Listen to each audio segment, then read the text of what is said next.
Alright, so I'm going to apologize right now. I did not get a driving video of the 54 Ford F100 other than what I'll put in this video. I'll edit that in, but just the way the day went and how things fell. But I will say, it turned out really cool. That thing is going to be fun to drive. And the owners, I'm sure, are going to be quite happy with it. So hopefully next time we see it, it's going to be painted. And we'll go from there. So in the meantime, I figured I've been parking a Model A over here now, it seems like since about January. My buddy's first Model A that was in here, now the other buddy's Model A that was in here, and I figured I'll put my Model A over here. If you haven't seen this Model A yet, I do have some new subscribers. I'm kind of surprised. Didn't think anybody wants to subscribe to my goofy little channel, but this is a 1929 Ford Model A sedan. I got this one from a buddy of mine who's owned this car since about 1965, 1963. I forget what year it was. He graduated high school. It was sitting behind a gas station in Milwaukee. Him and his buddies took the car apart and took it to his mom's garage. He kind of pieced it together, and then when he graduated high school, he bought a house, put it in the garage, and it's been sitting there ever since. And I told him I was looking for a Model A couple years ago, and he told me he had one. And I've been in his garage, and I never seen it. Well, he's a pack rat. He's probably watching this video, so I'm sure I'll get yelled at later. So he told me to come back in a couple weeks, he'd dig it out, and sure as shit, there was a Model A in there. I was shocked. And I bought it. But I chopped its 3 inches, had this car completely apart. The engine's stock, except for a Stipe cam, stainless steel valves, what else?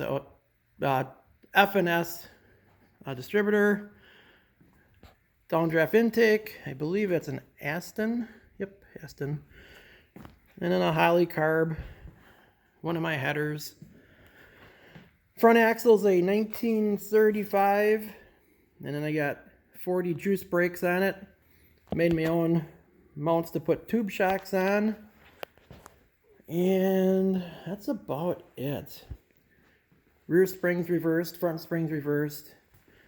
Wanted to give that cool hot rod look. Something that, you would do back in the day. I put the roof on. That was the first time I ever did that. And actually, I was pretty impressed how that turned out. Definitely not easy. Definitely some things I would do differently. But hey, it's first time. This one was at the Race of Gentlemen in 2018. Did not race. A buddy of mine raced, but I didn't race. But we were on the beach at the car show and driving around town. A lot of fun. So my B motor I keep talking about is actually going to end up in here. This A motor, like I said, it's good, but it's not that good. So it's been doing what I needed it to do, but we're going to upgrade that. But it's just sitting in here for now. I have another car coming in that I got to work on. And then I got this car. Yeah, I know I'm supposed to bring the belly tank in here, but I really want to work on my 36 Chevy. So it's in here. We're starting on it. I don't care. I got an axle here. I believe that's like a 51, 52, 53 pickup axle. I'm going to use that axle because in 1936 in the Chevy Standard, this is a Standard, it's not a Master Deluxe, they have the light duty axle, which you cannot buy anything for. So we're going to upgrade it to this axle. Then I can buy disc brakes for it and kingpins and wheels and tires. The rear axle there, that's out of a 98. Yeah, I did this last fall. I think it was a 98 Blazer 4-wheel drive, so it's wider than a 2-wheel drive. I forget the ratio, 3 something. So that's going to be my rear axle. The engine, it is a 207. If you go back in my other videos, and I don't even know if I did a video on this, and this car's got a long story to it, but essentially, I got this car for working on the F-150, or F-100, the 54. So when he got it, the engine did not run, and we tried getting it run, but it wouldn't run. And ended up had to pull a pan on it, and whoever put this motor together didn't do the shimming right, the rods.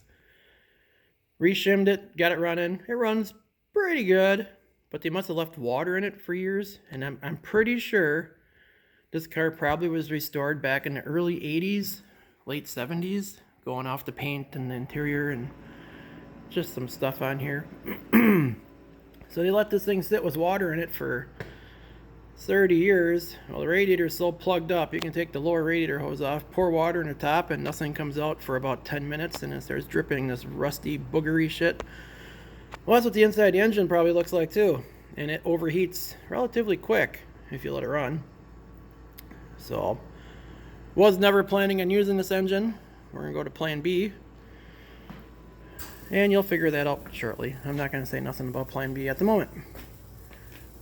But yeah, this car is cool. I just love this car. So the plan is to get this thing on the road as cheaply as possible. Not gonna do a Mustang 2 front end. Not gonna get crazy on body work or nothing. We're not gonna pull the body off and sandblast the frame and paint it. We're not doing that. We're gonna try to do this as low budget, but I want this to be a really good driver. I have the bracket for that headlight, so don't worry. So I'm gonna try to get this done somewhat soon. Most of my parts are here. I gotta order some parts. Gotta get going on the engine. I gotta get my transmission ordered for it. But in my spare time, we're gonna keep crack-a-lacking on that one. And I think I'm gonna give myself 3 weeks, and then we're gonna get the belly tank in here and start crack-a-lacking on that pretty hard. Hopefully in those 3 weeks I'll be done with my side jobs, and we'll get back to doing the important stuff, my stuff. All right, now it's getting long. It's turning into a long video, and we all know I don't do that. Talk to you guys later.